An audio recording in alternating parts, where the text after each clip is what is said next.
Hola, soc Alba Berisser, soc periodista i coach i a lo que me dedique professionalment són a diverses coses. Dono xerrades en l'Institut Valencià de Cultura per a adolescents per a tractar el tema dels estereotips, de gènere, de classe, de raça. També faig un programa que es diu Íntimes, un programa de dones capdavanteres on parlem de feminisme i autoconeixement, i soc mentora per a utilitzar la veu com a la nostra part emocional per a descobrir-nos. De fet, si me pregunten per què escric, que és el que m'han preguntat des del Departament d'Igualtat, la veritat és que no ho sé, però sí que puc reconèixer que una part de mi a l'escriure se sana. I per a mi l'escriptura va començar com una espècie de teràpia, com una part per a llevar capes i d'alguna forma sanar-me i acunar-me. Així que quan vaig començar a escriure aquest llibre, Confessiones d'una no il·luminada, és perquè me vaig inspirar moltíssim en una pel·lícula que es diu Alma Salvaje, on una dona comença una espècie de camino de Santiago per a descobrir-se a ella mateixa i trobar el seu benestar.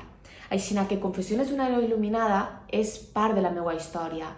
És la història d'una persona que vol triomfar a nivell laboral, però que mai se donen les possibilitats o les condicions necessàries. Aleshores, està sempre en la búsqueda o en la recerca d'una felicitat que no existeix. A poc vaig resumint en aquest llibre què és la felicitat i com la podem trobar en l'instant present i com podem, a través d'aquest reconeixement profund de la nostra vulnerabilitat, trobar una feina o un propòsit en la vida que ens plene profundament.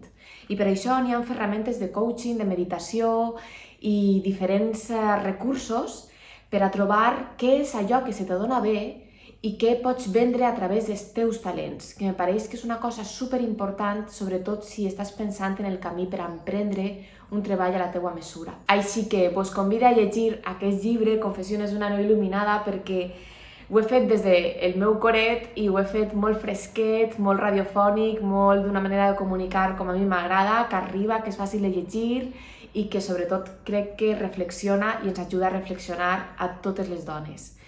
Així que moltes gràcies per estar a l'altra banda, gràcies a l'Ajuntament de Picassent per convidar-me i sobretot si no escrius i vols escriure, comença amb un diari o comença amb frases curtetes, rellegis-les i estic segura que t'ajudarà moltíssim. Gràcies a totes les dones per formar part d'esta iniciativa i per totes elles te'n podria dir mil.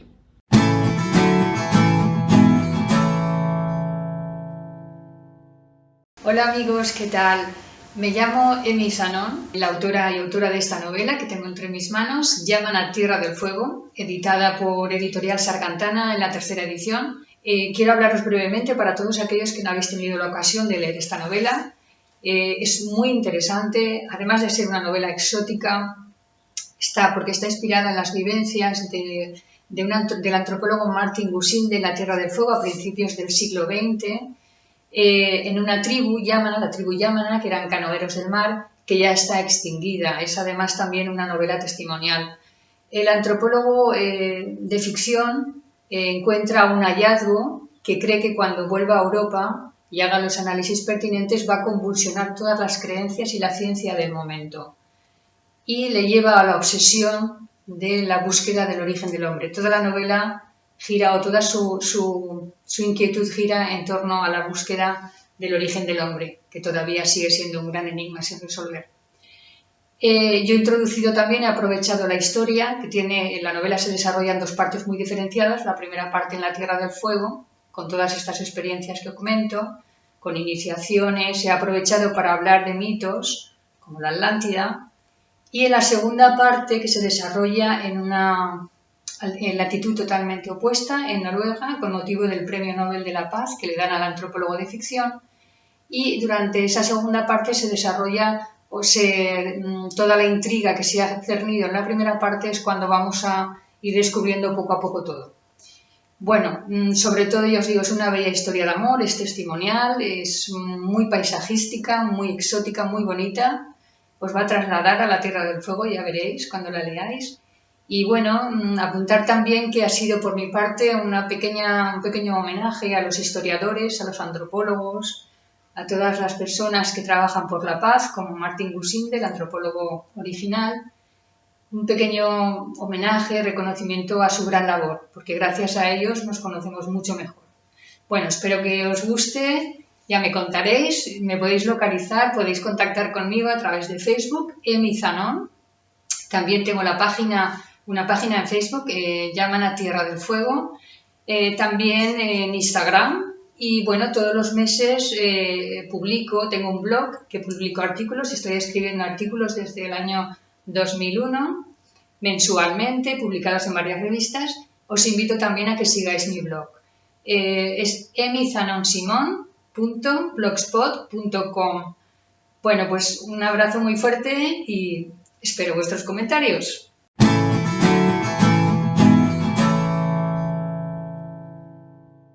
Hola, soc Marta Meneu-Borja, tinc 21 anys, estudio periodisme a la Universitat de València i, a banda, tinc un projecte de divulgació literària a les xarxes socials on això es diu La Prestatgeria de Marta i em dedique a parlar de la meva afició per la lectura, de recomanacions, etc. Vinc a parlar-vos del meu primer llibre, de la meva primera novel·la publicada amb l'editorial Bromera. Es diu El Senyal i la portada és molt xula, és d'una il·lustradora que es diu Tres Voltes Rebel.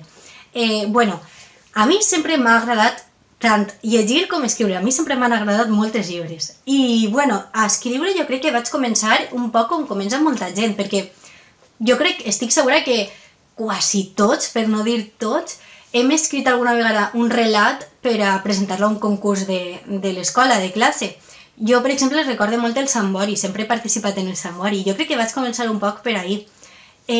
I, esta novel·la, en realitat, també va començar a classe, d'alguna manera, perquè també va començar sent un relat que vaig escriure perquè un professor de València em va animar a participar en un concurs i, jo vaig escriure un relat que em va agradar molt i vaig quedar molt satisfeta perquè era un relat sobre l'assassinat d'una dona per la seva parella. Aleshores, no vaig guanyar el concurs, però aquest relat no és que m'agradara, sinó que pense que tenia un missatge fort darrere, no? I al final era un relat que havia escrit amb 17 anys, que començava a veure aquest tipus de violències al meu voltant i, vaig decidir que volia que molta gent poguera llegir aquest relat. Vaig dir, quina manera tinc que un text arribi a molta gent? Doncs, escrivint un llibre i publicant-lo. Aleshores, com sabia que volia escriure un llibre, el que vaig fer va ser, al voltant d'aquest relat que ja tenia, escriure més històries, de més personatges o més dones, en aquest cas, que també patien aquest tipus de violència que jo anava observant al meu entorn, no? Als meus familiars, a les meves amigues, a professores de classe. Moltes dones a les que jo veia que els passaven coses paregudes i de les que sovint no parlàvem. Aleshores vaig escriure aquesta novel·la, El Senyal, on això és una novel·la coral, significa que està protagonitzada per moltes personatges, en aquest cas dones, i comença en un minut de silenci per una dona assassinada, no? I és una dona que viu en un barri de València, aleshores en aquest minut de silenci veurem com cada veïna reflexiona sobre les violències que pateix cadascuna a partir de veure que han assassinat a una dona, no? Pel fet de ser dona. Aleshores, això anirem veient diversos tipus de violències, des de l'assassinat, però també violències quotidianes, com la por a anar sola pel carrer, o el voler sempre estar molt prima per a agradar i coses així. I, a mi, jo estic molt satisfeta amb la novel·la. Crec que és una novel·la que és una novel·la escrita per una persona de 17 anys que va començar a veure aquest tipus de coses. Aleshores, l'objectiu que tenia jo en aquest moment era que dones que puguen llegir aquesta novel·la se sentisquen igual que me sentí jo o que se sentisquen identificades, no? Aleshores, en un primer moment va començar amb aquest objectiu, però després de la seva publicació me n'he adonat que és una novel·la que és com un punt de connexió, en el sentit que aquesta novel·la intenta, a banda d'ajuntar dones i que parlen sobre els problemes o sobre com se senten amb aquest tipus de violències, també m'han dit alguns xics que els agrada perquè com és ficció no és que agafe les violències i les teoritze, sinó que són històries de persones, els ha servit als homes per a posar-se en el lloc de les dones i per a poder imaginar o sentir això, no? El que sentim les dones, per exemple, el fet de tindre por per caminar pel carrer o el fet de necessitar estar superprimes. Aleshores, crec que és molt guai el fet de que ells puguen comprendre com ens sentim, perquè si ho comprenen, diguem que tindran major facilitat per poder després ajudar-nos, perquè jo penso que el feminisme és una cosa de totes i de tots i només amb totes i tots podrem fer que la societat avance, no? Aleshores, crec que ells també són una part important i m'alegra molt saber que este llibre ajuda un poc a connectar a molta gent. També connecta majors i joves perquè vaig intentar que cada protagonista del llibre fora diferent. Aleshores, hi ha personatges molt joves, adolescents, que a lo millor pateixen assetjament per les xarxes socials, però també hi ha personatges majors que podrien ser de l'edat dels meus pares o dels meus tios, etc. Aleshores, crec que també ajunta com generacions més grans i més joves. Vos convido a llegir-lo, no només per tot el que ja he dit, i no només perquè és el meu primer llibre, sinó perquè és una novel·la molt curteta, es llegeix superràpid i jo crec que el que mola no és tant mentre ho estàs llegint, sinó quan has acabat i comences a pensar en totes les coses que te passen a tu mateixa o que li passen a la teua germana o a ta mare o a la teua àvia i crec que és molt guai el procés de reflexió i també de parlar-ho. Ara que estem tancats en casa crec que és un bon moment per parlar amb les nostres mares, amb les nostres germanes, amb les nostres amigues a través de videoconferències i això és un llibre que crida a parlar més sobre les coses que ens passen i que sentim i bé, i això, espero que vos agrade i podeu seguir-me en les xarxes socials per si voleu comentar-lo, és @laprestatgeria o @mardameneuborja. Ahí podem parlar també si voleu de què vos ha semblat, si el llegiu. I bé, per últim acabe amb aquesta campanya.